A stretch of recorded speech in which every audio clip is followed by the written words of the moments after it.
How to fix keyboard list and default keeps popping up on Android. Hey everyone, welcome to the channel. This is Rose and I'm here to guide you to fix keyboard list and default keeps popping up problem on Android. So, watch the video till the end and without any further ado, let's get right into the video. First of all, open your settings on your device.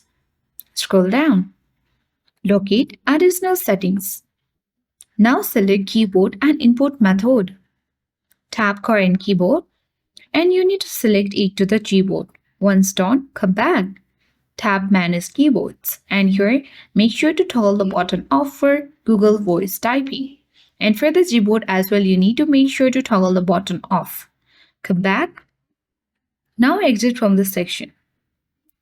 And on the settings page, you need to simply tap on the search bar at top of the screen. Type in reset and you need to wait for a while until a lot of options appears here. Now select reset all settings.